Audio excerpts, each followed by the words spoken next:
एक दफ़ा एक अजीम अलशान सल्तनत थी।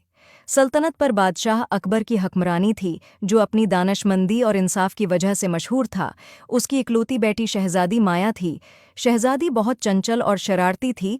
एक दिन जब वो बाग में तेर चलाना सीख रही थी कि अचानक उसे एक सानिप ने डिस लिया। शहजादी ज़मीन पर गिर गई।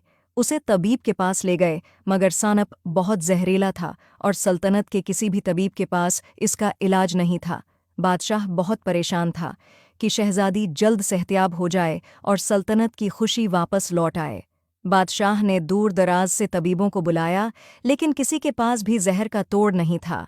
शहजादी अपने कमरे में लेटी थी। उसका चेहरा सफ़ेद पड़ गया था और आंखें बंद थीं। बादशाह अपनी बेटी को बचाने के लिए हर मुमकिन कोशिश कर रहा था और उसने एक शाही ऐलान किया, जो कोई भी शहजादी को ठीक कर देगा उसे इनामात से नवाजा जाएगा। एक शाम एक दाना शख्स महल के दरवाजे पर आया, जो कि शहजादी की बीमारी का सुनकर आया था। उसने बादशाह से अपना तारुफ कराया और बादशाह से कहा कि मुझे जहर का तोड़ मालूम है। उसने बताया कि दूर एक गार में एक जादुई फूल है, जिसके रस से सानिप के जहर को ख़त्म किया जा सकता है, लेकिन उसकी हिफाजत जंगल की रूहों के स्पर्द है और सिर्फ वही लोग उस तक पहुंच सकते हैं जिनके दिल साफ हों। बादशाह ने ऐलान किया कि जो भी इस फूल को तोड़कर लाएगा, मैं शहजादी की शादी इससे कर दूंगा। एक शहजादे ने ये सुना तो सफ़र पे जाने का इरादा किया। शहजादे ने सफ़र का आगाज़ किया। जंगल में जानदार मखलूक़ात थीं, लेकिन उनके रास्ते में कोई रुकावट नहीं डाल रही थीं।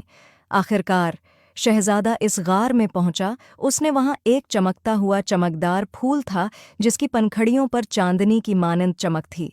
शहजादे ने फूल को नरमी से छुआ। जैसे ही उसने ऐसा किया, उसने एक परी को अपने सामने पाया, जो कि फूल की हिफाजत करती थी। परी ने शहजादे से कहा, फूल हासिल करने के लिए तुम्हें चंद सवालों का जवाब देना होगा।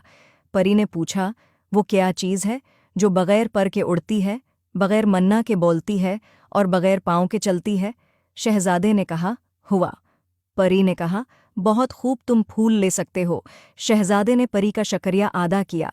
शहजादे ने फूल को एहतियात से तोड़ा, ये यकीनी बनाते हुए कि इसका जादू बरकरार रहे।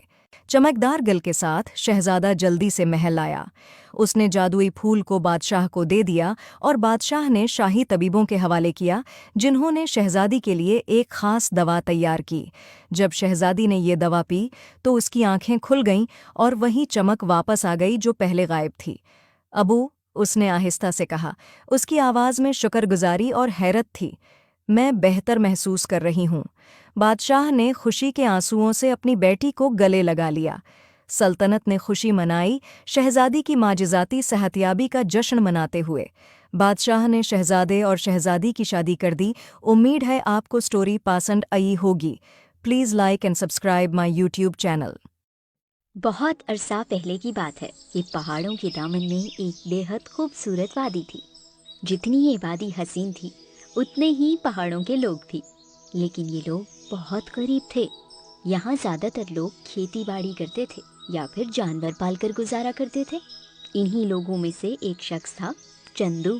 वो खेतों में सारा दिन काम करता और शाम को थका हारा आकर बिस्तर पर सो जाता। ऐसे ही वक्त गुजरता रहा। चंदू के पास एक गाय, एक गधा और एक बंदर था। गाय का नाम गोभी, गधे का कलमू और बंदर का बंकू। ये तीनों भी चंदू को बहुत पसंद करते थे। और क्यों नहीं करते, चंदू उनका ख्याल ही इतना रखता था।